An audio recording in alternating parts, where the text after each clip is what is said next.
Kinabukasan, sinadya ni Ashling magpaganda at siniguradong maayos ang mga anak.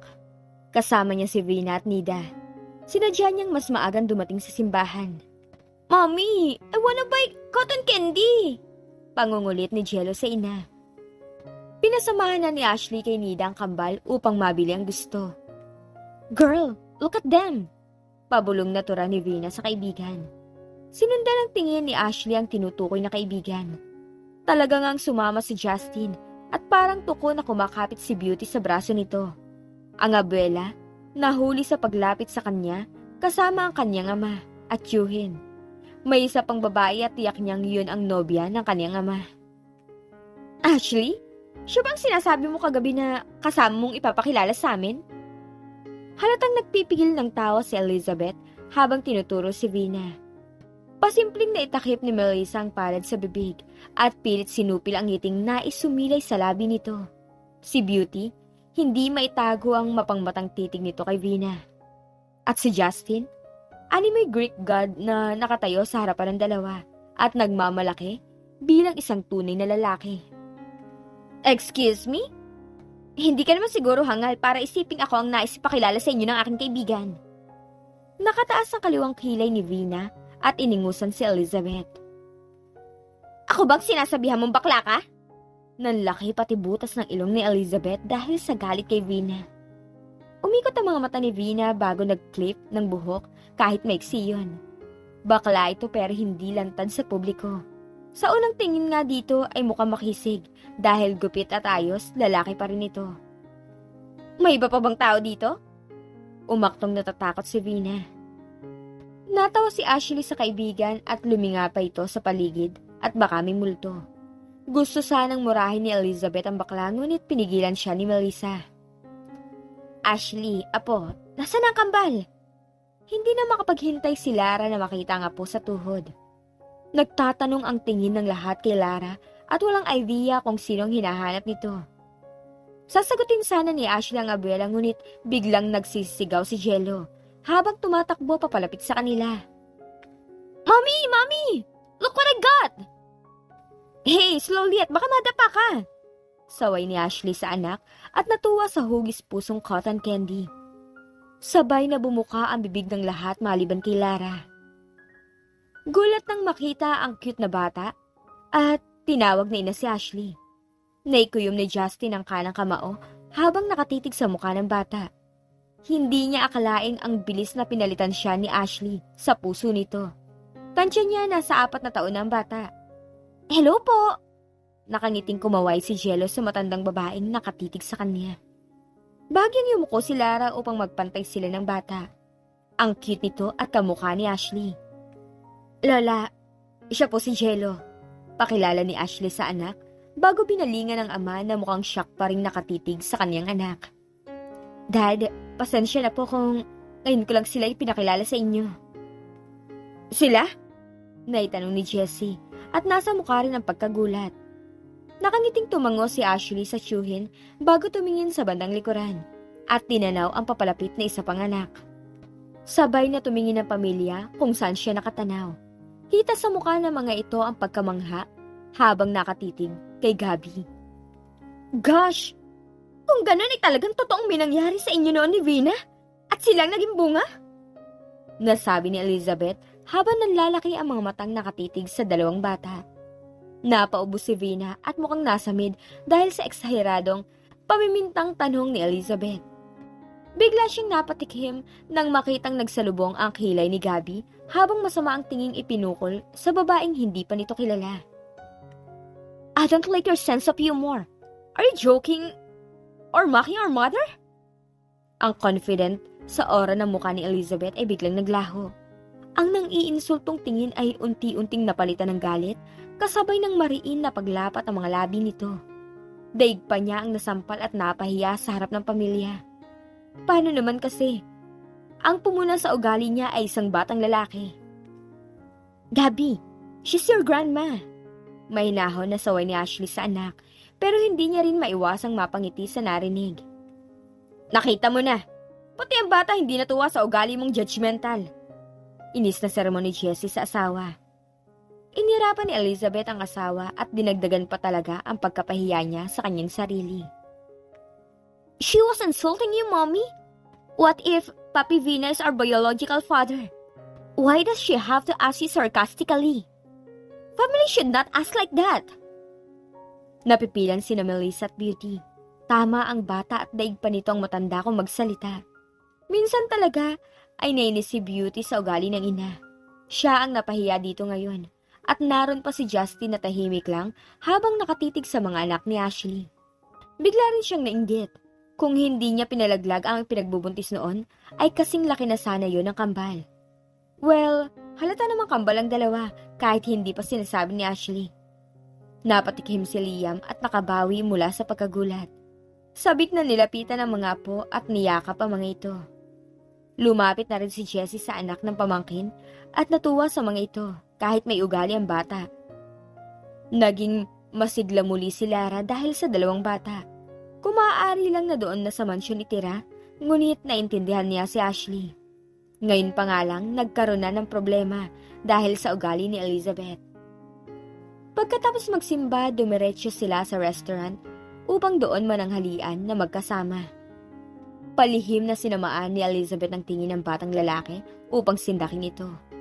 Ngayon pa lang ayaw niya na sa bata. At hindi siya papayag na hindi makabawi mula sa pagkapahiya sa harap ni Justin. Ashley, nasa na pala ang ama ng anak mo? Lihim na pailing si Jessie sa asawa. Talagang hindi ito titigil sa pangiintriga sa buhay ng kanyang pamangkin. Gusto niya rin namang malaman ang tungkol sa ama ng kambal.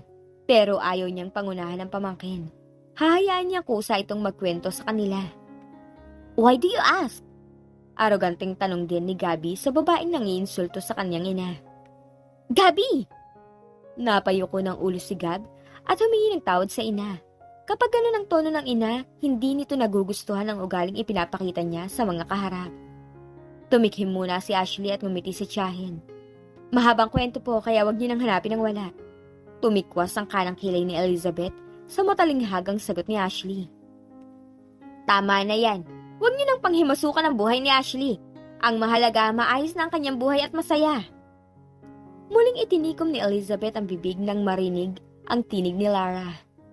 Kapag ganun ang tono nito, hindi nila pwedeng kontrahin. Ngumiti si Ashley sa abuela at maganang kumain kasama ang mga anak. Mas gugustuhin pa niyang kausap ang nobya ng ama kaysa sa tiyahin at mga pinsan. Bago matapos kumain ng lahat, ay nag-excuse muna siya at kailangan niyang gumamit ng palikuran. Minuto lang ang pinalipas ni Beauty at sinundan si Ashley sa restroom. Hindi talaga siya mapakali at binabagabag ang kanyang isipan tungkol sa ama ng anak nito. Tinaasan ni Ashley ng kilay ang pinsan mula sa harap ng salamin. Ipinagpatuloy niya ang paglalagay ng lipstick sa kanyang labi. Sino ang ama ng mga anak mo? Lalong tumikwas ang kilay ni Ashley sa tanong ni Beauty. Wag na.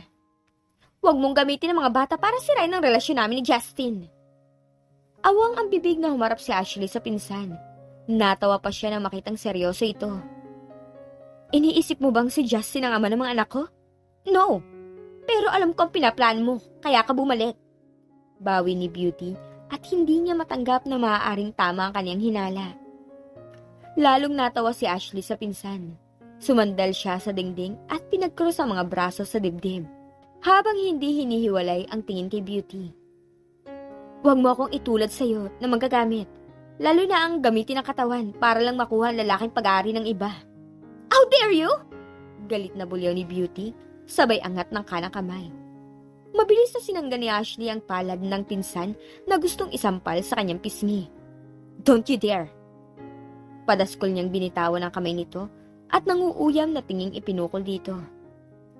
Awang ang bibig at nanlilisik ang mga matang tumitig kay Ashley. Hindi siya makapaniwalang nagawa na siyang labanan nito. Nasapon niya ang sariling pulsuhan at nakaramdam ng sakit doon dahil sa higpit ng pagkakahawak ni Ashley kanina. Hindi ako uhaw sa mga lalaki.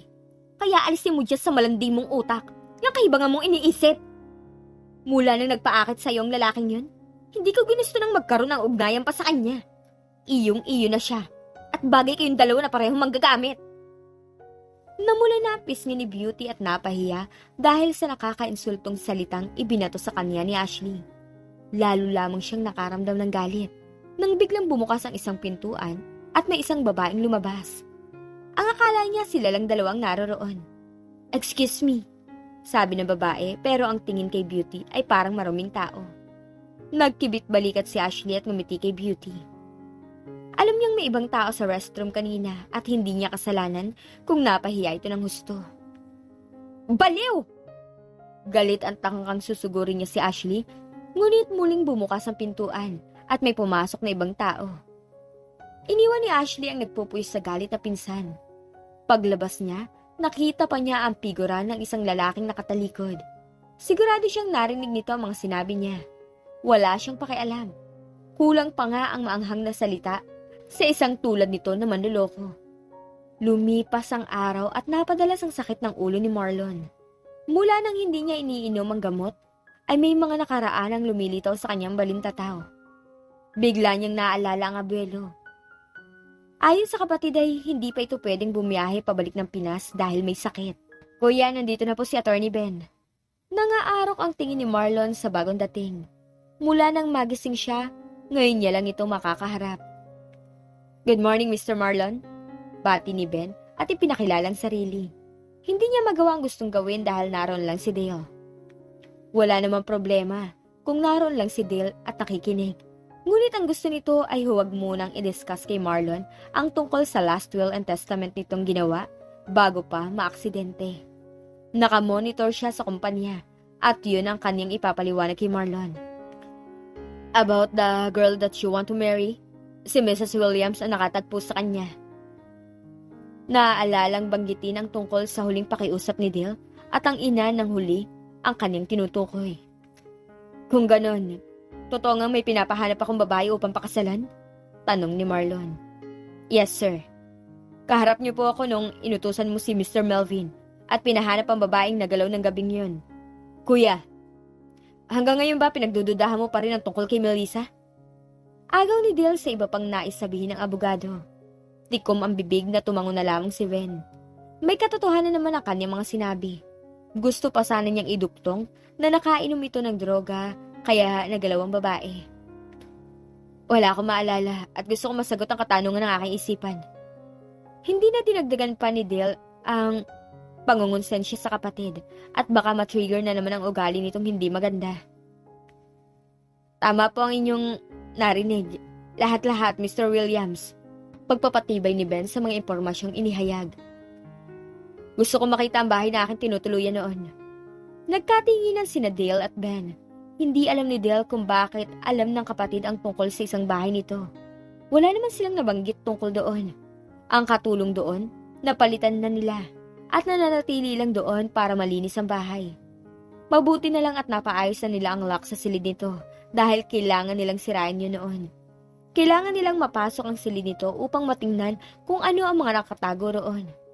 Ngunit sadyang matalino ang kapatid at walang importanteng papeles sa bahay nito. "Sasamahan ko kayo, sir, bukas kung yan ang kagustuhan nyo." "Samahan ko na rin kayo para masigurado ang kaligtasan mo, kuya." Voluntaryo ni Dale. Tinanguan ni Marlon ang kapatid at hinayaan nito ang magtulak sa kanyang wheelchair. Kasunod ni Ben. Pinakiramdaman ni Dale ang kapatid hanggang sa makarating sila sa malaking bahay nito. Agad silang sinalubong ng katulong na itinalaga niya roon. "Salamat sa pag-aalaga ng bahay ko," sabi ni Marlon habang iginagala ang tingin sa paligid ng bahay. "Bahay mo rin ang mansyon, kuya," paalala ni Dale sa kapatid. "Mas gusto ko kasing tumira dito." Lihis na sinabi ni Dale ang kanyang sagot. "Hindi maaari, kuya. Tiyak na hindi papayag si mami dahil hindi pa bumabalik ang iyong alaala. Paano na lang kung nandiyan naman ang katulong at nurse, kaya wala dapat kayo ipag-alala." Putol niya sa iba pa sanang sasabihin ng kapatid. "Iba pa rin ang kasama mo kami, kuya. Hindi ako papayag. Hindi ako bata para kayo magpasya. Gusto ko na makaalala. At sa tingin ko makakatulong kung dito ako titira." Napatiimbagang si Dale at hindi na niya kayang saklawan ang desisyon ni Marlon. Nilingon niya si Dang at masamang tingin ang pinukol dito. May maling nangyayari sa pag-aalaga nito sa kanyang kapatid, kaya nagkakaganito na si Marlon. Galit na naibato ni Elizabeth ang cellphone sa kanyang kama nang ibalita ng anak ang tungkol sa gustong mangyari ni Marlon. Dali-dali siyang nagbihis at sinundan ang mga ito. Hindi maaaring mawalay sa kanila si Marlon at magawa ang lahat ng gusto nito. Hindi umalis si Dale sa bahay ni Marlon hanggang sa dumating ang kanyang ina. Si Ben nakauwi na at sila na lang ang naiwan doon. Hindi na siya nagulat nang makitang may dalang maleta ang ina nang dumating ito. "Ma'am, ano naman to?" Tonong ng mamroblemang tanong ni Dale sa ina. "Kung gusto ditong tumira ng iyong kapatid, sasamahan ko siya." Napahawak si Marlon sa kanyang noo habang nakatitig sa madrasta. Talagang sobrang nag-aalala ito sa kanya at ayaw siyang ipagkatiwala lang sa katulong at nurse. Makahulugang tumingin si Dale sa kapatid. Mababasa sa mga tingin nito ang, "See, I told you. Sobrang mahal ka ni Mami para hayaang mamuhay mag-isa dito." Sumusukong napailing si Marlon at ayaw nang makipagtalo pa sa dalawa. Hinayaan niyang doon na rin tumira madrasta. Pero si Dale, pinabalik niya sa mansyon. Araw ng event, maagang nag-ayos si Ashley upang pumunta sa pagdadausan ng event. Determinado talaga siyang tapatan si Melissa ngayon kahit sariling kumpanya ng pamilya ang maapektuhan. Sa bahay naman ni Marlon, matyagang naghintay si Melissa sa binata. Kailangan sabay silang makarating sa pagdadausan.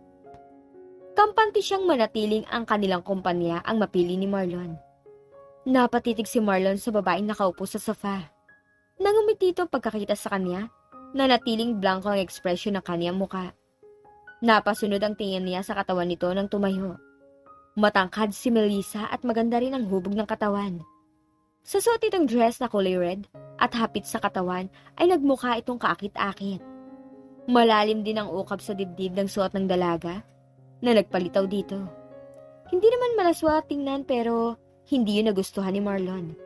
Hindi lang basta event ang kanilang pupuntahan. "Iho, si Melissa na makakasama mo sa sasakyan." Pukaw ni Elizabeth sa pananahimik ng binata. Nabura ang ngiti sa labi ni Melissa nang walang mabasang emosyon sa mukha ni Marlon habang nakatingin sa kanyang katawan.